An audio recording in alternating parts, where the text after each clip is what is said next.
Black Bart died on Thursday at the age of 76. His name was Richard Harris, and he began wrestling around 1981. He wrestled under a variety of names, including Black Bart, but also Man Mountain Harris, Hangman Ricky Harris. He teamed with Ron Bass for quite a while as the Long Riders. He went to a lot of different territories throughout the 80s and into the 90s. He spent time in Mid-Atlantic. He went to Georgia, to Mid-South. He went overseas both for All Japan and for New Japan. And, he was always like kind of a middle card. He was, he had a good amount of size to him. So he got like moderate pushes. It was in Texas where they ended up putting the World Class Championship on him. This was after they had dropped their NWA affiliation, and this was after Chris Adams had left the territory, and they put the belt on him, and it was felt as though they were it was like Black Bart was not seen as that level of like a world champion, but it was also a territory on the decline at the time, and that was kind of the state of their talent situation. And then he would lose that title to Kevin Von Erich. Then he would continually work with Bill Watts. He went to Memphis. And then into the 90s, he did have roles in both WWF and WCW. He came into WWF pretty much in an enhancement role in 1990, which lasted for about a year into early 1991.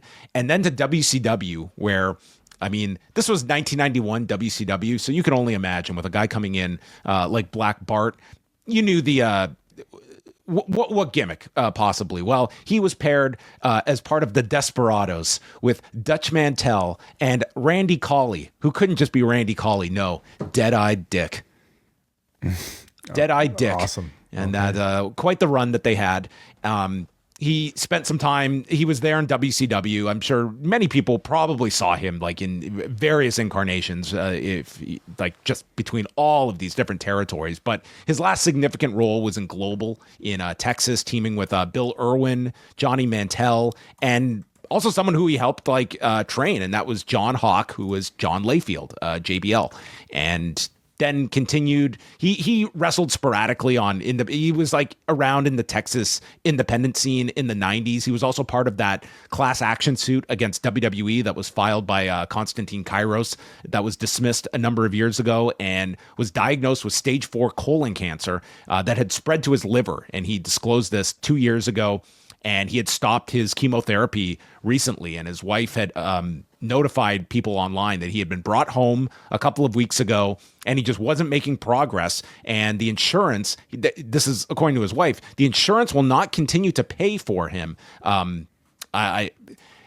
Whenever you hear stories about this, and insurance is like part of the thought process, it's just as really sad. And it's and it's even a larger issue right now when you hear about all these fires and like the impact of like people's insurances and all of this. But anyway, getting back to Black Bart, he passed away on Thursday.